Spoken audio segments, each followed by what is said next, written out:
Hello guys, how are you? Welcome to our channel Yashwant academy. So guys, तो आज का lecture है Delhi police constable का 27 दिसंबर का जो थर्ड शिफ्ट का क्वेश्चन हुआ है, पेपर हुआ है, उसका सारा क्वेश्चन एक्यूरेट आंसर और सटीक विश्लेषण के साथ इस लेक्चर में आपको प्रोवाइड कराऊंगा। कृपया अगर चैनल पर नए होंगे मेरे भाई तो चैनल को जरूर सब्सक्राइब कीजिएगा, वीडियो को लाइक कीजिएगा और शेयर भी वीडियो को जरूर कीजिएगा, क्योंकि एनिमेशन और क्वेश्चन सिलेक्शन आप देखिए उसका डिटेल्स किस तरह से हमारे वीडियो हमारे चैनल पे रहता है मेरे भाई, आपको कहीं और मिलने वाला नहीं है। तो चलिए शुरू करते हैं। आज का पहला प्रश्न जो पूछा था एग्जाम में 27 दिसंबर के पेपर में थर्ड शिफ्ट में, गणतंत्र दिवस परेड में कितने लोग शामिल होते हैं? बताइए पूरा इस तरह से क्वेश्चन। तो गणतंत्र दिवस परेड में 2025 में 77,000 प्रतिभागी शामिल हुए थे, 18 परेड दल था, 31 झांकियां थी और भी बहुत कुछ था। तो इस तरह से हर स्टेट का आपका झांकी भी रहता है मेरे भाई। चलिए अगले क्वेश्चन की तरफ चलते हैं। अगला क्वेश्चन पूछा था पृथ्वी के आंतरिक उष्मा के बारे में पूछा था। तो आंतरिक उष्मा इन दो स्रोतों से उत्पन्न होती है, रेडियोधर्मी क्षय से, रेडियो एक्टिव डीके से, पृथ्वी की गहराई में मौजूद पोटासियम 40, यूरेनियम 238 और थोरियम 232 जैसे तत्वों के टूटने से निरंतर ऊर्जा निकलती है। फिर है दूसरा अवशिष्ट उष्मा जो है पेरीमोरिडियल हीट, यह वह गर्मी है जो लगभग 4.5 अरब साल पहले पृथ्वी के निर्माण के दौरान टकराव और दबाव के कारण जमा हुई थी और अभी भी ठंडा नहीं हुई है। इसके अलावा बाहरी कोर के जमने से निकलने वाली गुप्त उष्मा भी इसमें योगदान देती है। तो किस तरह से आपका क्वेश्चन था उसके अनुसार आपको टिक करना था मेरे भाई। चलिए अगला प्रश्न पूछा था पारादीप पोर्ट कौन से राज्य में है? पारादीप पोर्ट आपका ओडिशा भुवनेश्वर में बे ऑफ बंगाल के नजदीक है। पूरा ये मैप देख लीजिएगा। पारादीप बंदरगाह भारत के ओडिशा राज्य में स्थित है, जो जगत सिंहपुर जिले में बंगाल की खाड़ी के किनारे महानदी के मुहाने पर एक प्रमुख और गहरा प्राकृतिक बंदरगाह है। यह पूर्व तट पर स्थित है, भारत के प्रमुख बंदरगाहों में से एक है और व्यापार के लिए भी महत्वपूर्ण है। चलिए अगला प्रश्न जो पूछा था तृतीय पंचवर्षीय योजना में कौन कौन सी फैक्ट्री लगाई गई थी? तो तृतीय पंचवर्षीय योजना का कार्यकाल था 1961 से 1966। मुख्य रूप से निम्नलिखित औद्योगिक इकाइयां स्थापित करी गई थी। तृतीय पंचवर्षीय योजना में बोकारो स्टील प्लांट झारखंड में स्थापित किया गया था सोवियत संघ की सहयोग से। Hindustan photo films factory Ooty में स्थापित किया गया था। Bharat heavy electricals limited BHL की विभिन्न इकाइयां स्थापित करी गई थी और कई उर्वरक यानी फर्टिलाइजर और मशीनी औजारों के कारखाने भी तृतीय पंचवर्षीय योजना के तहत शुरू किया गया था। तो आपका किस तरह से क्वेश्चन पूछा था उसके हिसाब से आंसर है मेरे भाई। चलिए अगला प्रश्न देखिए, यहाँ रिपीट भी क्वेश्चन हुआ है। मैं आपको ये 22 दिसंबर के थर्ड शिफ्ट में एग्जाम कराया था और ये आपका 27 दिसंबर का थर्ड शिफ्ट में क्वेश्चन रिपीट हुआ है। दिल्ली के मुख्यमंत्री कौन है? तो रेखा गुप्ता, जो कि 7वें चीफ मिनिस्टर है दिल्ली के 2025 में, भारतीय जनता पार्टी से हैं और फरवरी 2025 में हुए विधानसभा चुनाव में जीत के बाद 20 फरवरी 2025 को शपथ ली थी।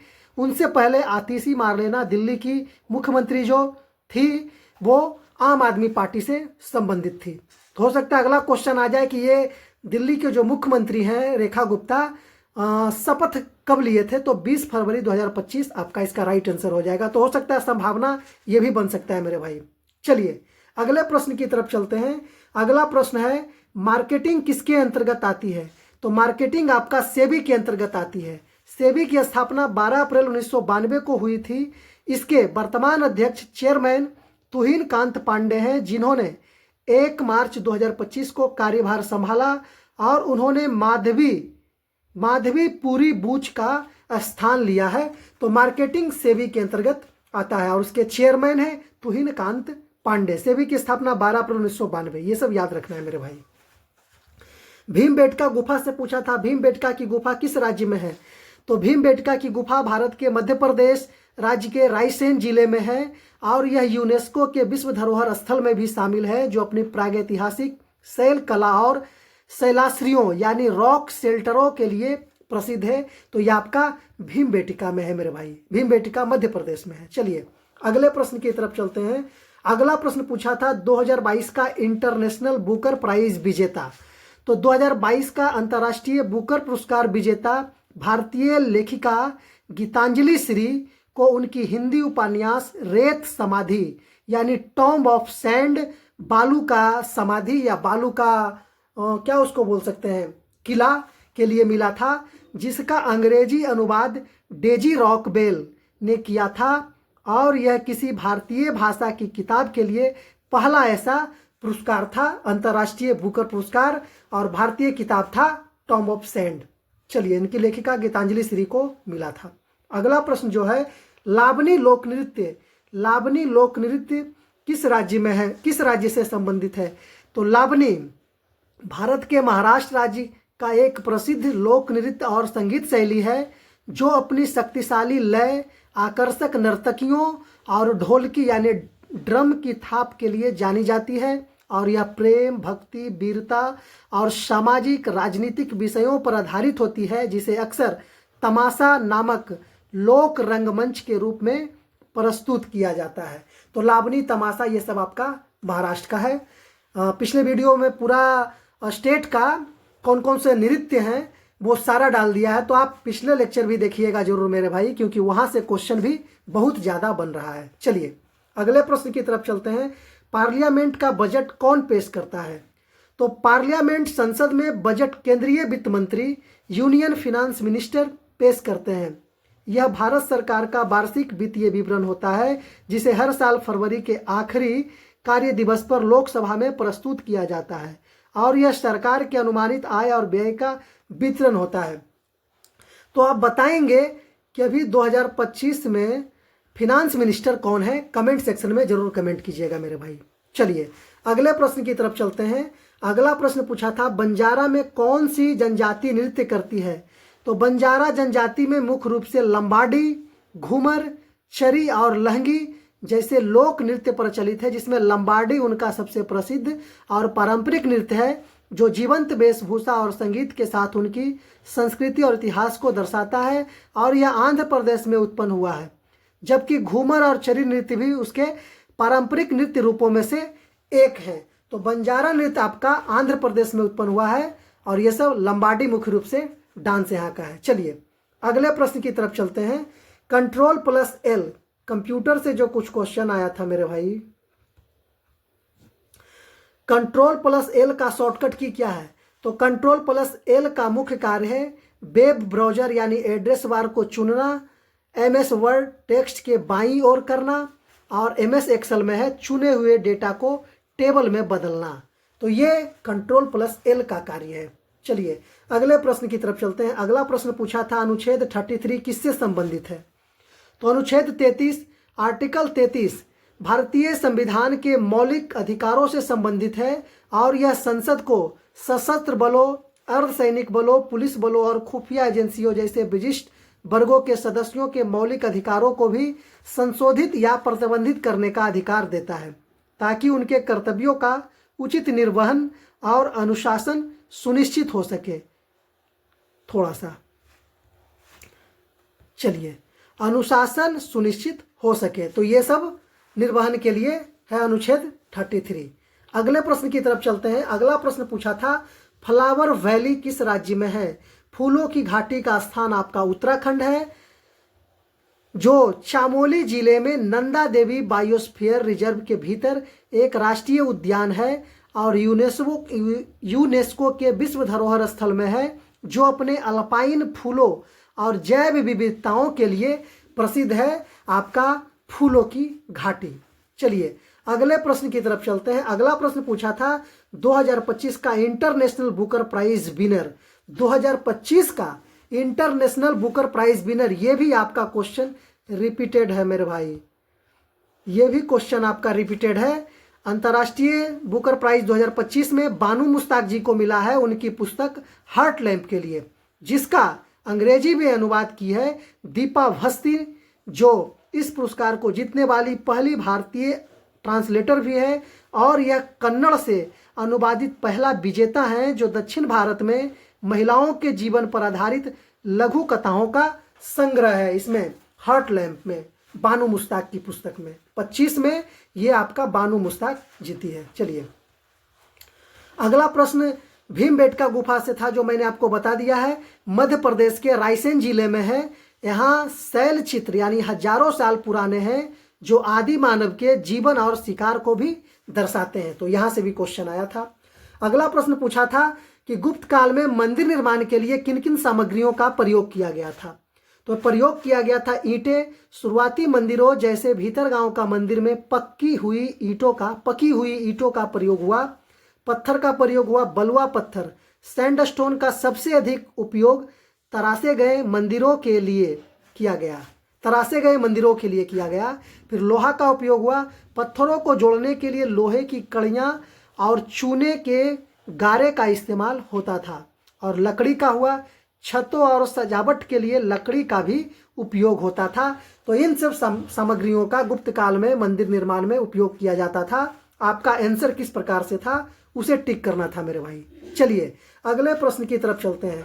अगला प्रश्न खारची पूजा, ये भी आपका रिपीटेड है मेरे भाई। ये भी क्वेश्चन आपका रिपीटेड है। खारची पूजा त्रिपुरा के एक महत्वपूर्ण उत्सव है जो 14 देवताओं को समर्पित है। इनकी मुख्य विशेषता क्या है? तो देवताओं का शुद्धिकरण। उत्सव के शुरुआत में 14 देवी देवताओं की मूर्तियों को पवित्र सौरा नदी में, गंगा नदी नहीं है, सौरा नदी वहाँ का है, स्नान कराया जाता है। सभी धर्मों का मेल, हालांकि यह हिंदू का त्यौहार है, इसमें आदिवासी और गैर आदिवासी दोनों समुदाय के लोग समान उत्साह से भाग लेते हैं। पृथ्वी को माता की तरह पूजते हैं। यह त्यौहार मुख्य रूप से पृथ्वी की शुद्धि और सम्मान के लिए किया जाता है।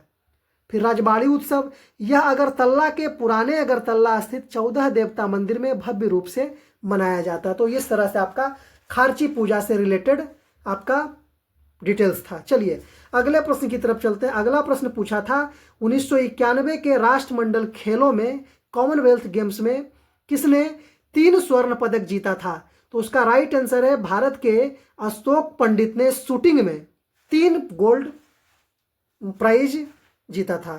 चलिए भीमबेटका की गुफा मध्य प्रदेश, ये क्वेश्चन फिर से आ गया है। चलिए अगला प्रश्न पूछा था गुजरात के राज्यपाल कौन है? तो गुजरात के वर्तमान राज्यपाल आचार्य देवव्रत हैं जिन्हें भारत के राष्ट्रपति द्वारा नियुक्त किया गया है और वे गुजरात के साथ साथ महाराष्ट्र के अतिरिक्त प्रभार में भी हैं। वे प्राकृतिक खेती और वैदिक शिक्षा को बढ़ावा देने के लिए जाने जाते हैं, आचार्य देवव्रत। चलिए अगले प्रश्न की तरफ चलते हैं। अगला प्रश्न पूछा था कि कर्नाटक संगीत में कितने ताल होते हैं? तो इसका राइट आंसर है 7 ताल। उन्हें सप्त ताल भी कहा जाता है। पहला ताल को बोलते हैं ध्रुव ताल, दूसरा ताल को बोलते हैं मध्य ताल, तीसरा ताल को बोलते हैं रूपक ताल, चौथा ताल को झंपा ताल, पांचवा है त्रिपुट ताल, छठा है अट ताल और सतमा है एक ताल। जब इन 7 तालों को 5 जातियों यानी तिस्र, चतुस्र, मिश्र, खंड और संकरणी के साथ जोड़ा जाता है तो कुल 35 ताल बन जाती है। मतलब एक दूसरे से ज्वाइंट करके 35 ताल, लेकिन मेन रूप से 7 ताल आपका राइट आंसर था मेरे भाई। चलिए अगले प्रश्न की तरफ चलते हैं। अगला प्रश्न पूछा था कि भारत का कौन सा राज्य तेंदुआ कैपिटल के नाम से जाना जाता है? तेंदुआ कैपिटल के नाम से जाना जाता है लीपोर्ट कैपिटल। तो यह आपका भारत में कर्नाटक और महाराष्ट्र प्रमुख रूप से तेंदुओं के लिए जाना जाता है। कर्नाटक बेंगलुरु 2025 की एक हालिया रिपोर्ट के अनुसार बेंगलुरु को अब भारत की तेंदुआ यानी लीपोर्ट कैपिटल कहा जाता है। इसने मुंबई को पीछे छोड़ दिया है। महाराष्ट्र में क्या था कि पहले मुंबई को तेंदुआ राजधानी माना जाता था। हालांकि यहाँ के संजय गांधी नेशनल पार्क में बड़ी संख्या में तेंदुआ पाए जाते हैं। मध्य प्रदेश संख्या के मामले में मध्य प्रदेश में सबसे अधिक तेंदुए लगभग 3907 हैं, इसलिए इसे लेपर्ड स्टेट भी कहा जाता है और लेपर्ड कैपिटल आपका कर्नाटक हो गया है। चलिए अगले प्रश्न की तरफ चलते हैं। अगला प्रश्न पूछा था हर्ष चरित्र किसने लिखा था? तो हर्ष चरित्र बाण भट्ट जी ने लिखा था। फिर पूछा था 1990 के राष्ट्रमंडल खेलों में सबसे अधिक स्वर्ण पदक किसने जीता था? तो आपका ऑस्ट्रेलिया ने जीता था, ऑस्ट्रेलिया ने जीता था।